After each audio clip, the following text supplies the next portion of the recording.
5 сынып жиын бөлімі бойынша жиынтық бағалаудың бірінші нұсқасы. Берілген жиынның ішкі жиынын табыңдар. Яғни бізде К жиыны берілген, элементтер 5, 15, 25, 35, 45, 55. Осы нұсқалардың қайсысы ішкі жиыны болып табылады? Әрине бұл жерде осы цифрлар кездескендерді қараймыз.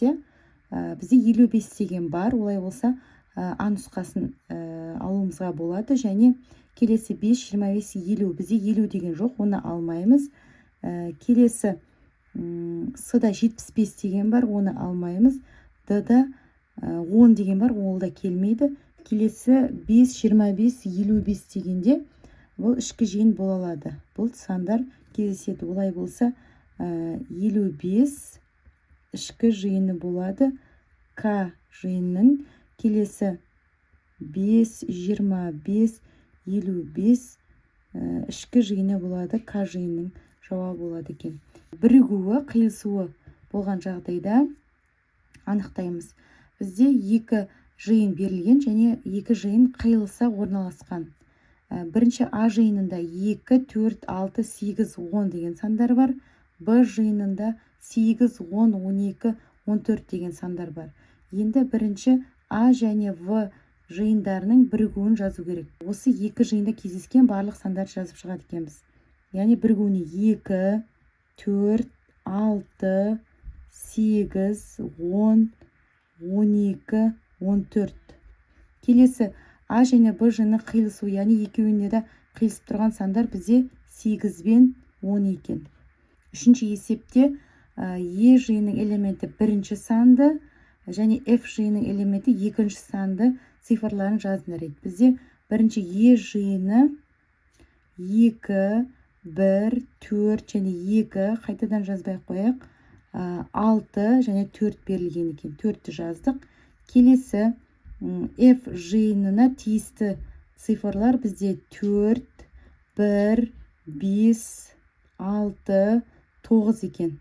5-ті тағы қайталап жазбаймыз. Осы сандар жазып шығуымыз керек. Келесі Е және F жиындарының қиылысуын жазуым керек.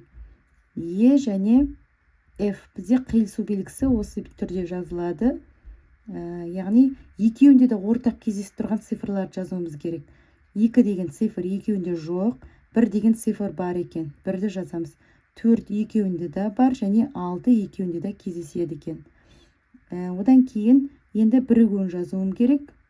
Екеуінің бірігу, яғни екі жиында да кездескен сандардың барлығын жазуым керек. 2, 1, 4, 5, 6, 9 деген сандарға тең болады екен. Және Г-сында Эйлер-Вен диаграммасын салыңдар. Олай болса, екі дөңгелекті қиылыстырамын. Біріншісі Е жиыны, екіншісі F жиыны болады. Екеуінде қиылысы ортағында, яғни 1, 4, 6 деген сандары бар. Және енді бөлек-бөлек жазатын болса, менде 2 деген сан бар Е жиынында. 1, 4, 6 деп отырған ортақ. Мына жерде жазылып тұрған жазбайым. Келесі F жиында 4 бар, 1 бар, 5-ті жазамын. 6 бар, 9-ды жазады екенмін. Екінші нұсқаны қарастыратын болсақ, бірінші нұсқа тағдай шығарамыз. Яғни F жиынына ішкі жиын болып саналатын жиынды табамыз екен. Бізде 10, 20, 30, 40, 50, 60 сандары берілген. Осы сандардың ішіне анықтаймыз. Барлығы бар, бірақ 70 деген сан артық екен. Ол ішкі жиын бола алмайды. Келесі 10 деген сан ішкі жиын бола алады. Ішкі жиыны белгіленуі F жиынына. Және 10, 20, 30, 40 осы жиында ішкі жиын бола алады. 10, 20, 30, 40 ішкі жиыны бола алады. F жиынның 10, 35 бола алмайды, себебі 35 деген сан жоқ.